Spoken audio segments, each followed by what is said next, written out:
아까 말씀드렸듯이 이제 어떤 마음에 드는 사람이 있을 때 또 타이밍이 되게 중요하잖아요. 그 사람한테 언제 말을 걸지, 또 적합한 타이밍이 언제인지. 근데 금매를 살 때도 타이밍이 굉장히 중요해요. 같은 물건을 사도 우리가 예를 들어서 스키 용품을 산다고 해도 겨울에 살 때랑 여름에 살 때가 다른 것처럼 같은 물건도 지금 살 때와 또 나중에 살 때가 굉장히 다르겠죠. 그렇다면 금매가 많이 나오는 그런 타이밍에 여러분이 조금 기다리고 있다가 사면 훨씬 좋겠죠.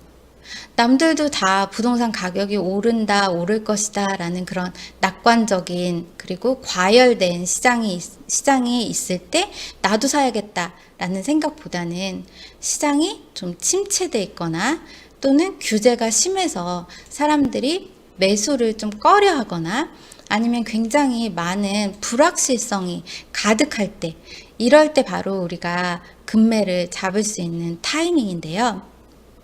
이럴 때 이제 특징은 거래량이 확 줄어드는 거예요.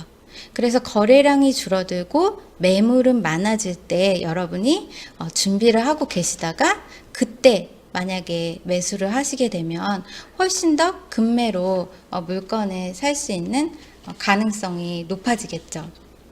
보통 이제 급매물을 사려면 이제 타이밍 역시 중요하다고 말씀을 드렸는데요. 타이밍을 이제 남들이 사려고 하지 않을 때, 그래서 정말 지금 사야 되나요 말아야 되나요 라고 고민을 하시는 분들이 굉장히 많은데요. 투자를 할 때 중요한 것이 조급함을 갖지 않는 것 같아요. 내가 살 수 있는 물건은 언제든지 나올 것이다 라는 이런 약간의 여유 야만 좋은 투자를 하실 수가 있고, 또 그때를 기다리겠다라는 마음을 가지고 나의 때를 기다리는 거죠. 그래서 이렇게 급매물이 나올 타이밍을 기다리는 것도 또 하나의 방법이 될 것 같아요. 그리고 또 다른 타이밍이라면 공급 물량이 굉장히 많이 나올 때, 또 하나의, 만약에 그 근처에 내가 관심 있어 하는 아파트가 있었는데 그 인근에 공급 물량이 굉장히 많아진다 라고 하면 시세가 일시적으로 확 떨어지게 되죠. 그 지역이 호재도 있고 교통도 좋아질 가능성도 있어도 신규 분양이 많거나 일시적으로 매물이 많거나 또는 공급 물량이 많아지면 기존의 주택의 가격이 확 떨어지게 되고 기존 주택이 거래가 잘 안 되게 돼요. 왜냐하면 사람들이 같은 값이면 신규 아파트를 사고 싶어 하고 또 신규 아파트에 전세를 들어가고 싶어 하니까 이 기존의 아파트의 가격이 갑자기 떨어지게 되는 거죠. 이때가 또 여러분이 매수를 하고자 한다면 그러한 물건을 사는 것도 굉장히 좋은 방법이에요. 그래서 왜냐하면 그런 일시적인 가격의 하락, 예를 들어서 호재도 있고 교통도 있어서 굉장히 좋아질 지역인데 갑자기 새 아파트가 굉장히 많아지면서 기존 아파트에 인기가 떨어지고 거래가 안 되는 그 타이밍이 또 굉장히 좋은 타이밍이에요. 그리고 또 다른 좋은 타이밍 중에 하나는 어떤 신규 아파트가 지어지고 나서 2년이 지났을 때예요. 만약에 이렇게 입주를 하고 나서 2년 차가 되는 아파트 같은 경우에는 갑자기 전세 물량도 굉장히 많이 나오고 또 그때는 매도를 하고 싶어 하는 사람도 굉장히 많아져요. 그래서 이때의 타이밍도 여러분이 만약에 관심이 있던 지역이 있다면 그 타이밍을 잡아서 거기에서 좋은 물건을 선택하실 수 있는 가능성이 굉장히 높아지는 거죠. 그래서 여러분이 일시적으로 물량이 많아질 때 기존의 아파트, 조금 오래된 아파트를 사는 방법도 있을 것이고, 만약에 새로운 아파트를 사고 싶어서 관심이 있으시다면 2년 입주하고 나서 2년 정도가 지날 때 일시적으로 굉장히 또 전세 물량도 많아지고 매매 물량도 많아질 때 그때를 여러분이 그 타이밍을 이용을 하셔도 좋은 타이밍이라고 저는 생각을 해요. 그리고 일반적으로 우리가 알고 있는 것은 이제 비수기, 부동산 거래가 잘 안 되는 여름 휴가철이나 또는 겨울철, 이런 것은 또 비수기라고 할 수 있겠죠. 그래서 여러분이 이럴 때 날이 굉장히 덥고 또는 춥고 이럴 때 여러분이 또 매물을 보러 가신다면 그때는 거래가가 낮은 그런 물건들을 또 찾을 수가 있을 것 같아요.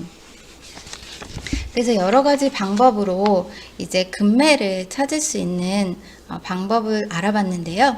아까도 말씀드렸듯이 또 좋아하는 사람이 있다고 막 가서 이야기를 본인이 건네는 것도 괜찮겠지만 중간에 또 신뢰할 수 있는 사람이 있다면 훨씬 더 좋은 결과를 얻을 수가 있다고 생각하는데요. 부동산에서 그런 역할은 바로 부동산 중개인이라고 할 수 있죠. 그래서 여러분이 금매를 찾기 위해서는, 그리고 성공 확률을 높이기 위해서는 중개인과의 관계가 굉장히 중요해요.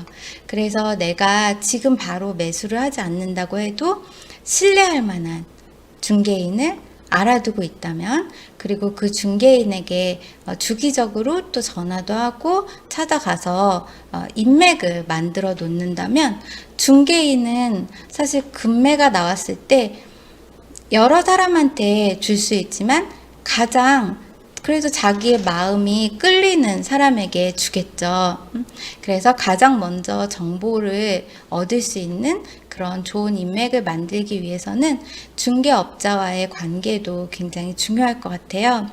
그래서 다시 정리를 해보면, 금매를 잡기 위해서는 가장 중요한 것이 먼저 시세를 정확하게 파악을 하고 있으셔야 되고, 그러기 위해서는 각종 웹사이트, 네이버 부동산이나 실거래가 등을 이제 파악을 하고 계셔야 되고요. 또 경매 낙찰가 또는 경매 인근의 경매 낙찰가까지도 여러분이 알고 계시고, 또 내가 직접 팔려고 그렇게 매도인인 척 하고 전화를 하셨을 때 그 가격이 또 금매일 수 있고요. 또 시세도 그냥 얼마다라는 것이 아니라 1층 탑층, 그리고 입주 기간이, 입주를 바로 할 수 있는 것 또는 입주를 바로 할 수 없는 것, 이렇게 다양한 가격을 확실하게 정확하게 알고 있는 게 굉장히 중요하고요.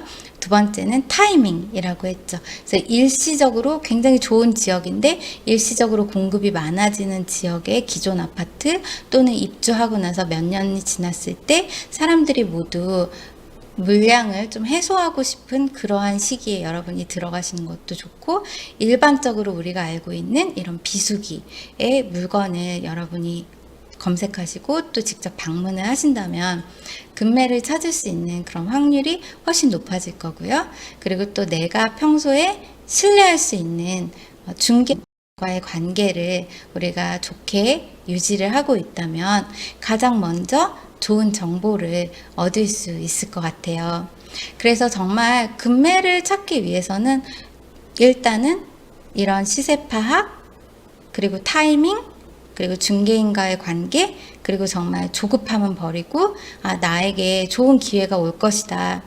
왜냐하면 부동산은 우리가 한번 사고 나면 바로 사고 팔고 하는 게 아니라 굉장히 오래 보유를 하고 있는 경우가 있기 때문에 한 번에 사더라도 내가 낮은 가격으로 살 때부터 이익을 얻고 들어가겠다라는 그러한 생각으로 조급함을 버리시고 여유 있게 대처를 하시면 여러분께서 원하시는 그런 금매 물건을 잡을 수 있지 않을까라는 생각을 해봤어요.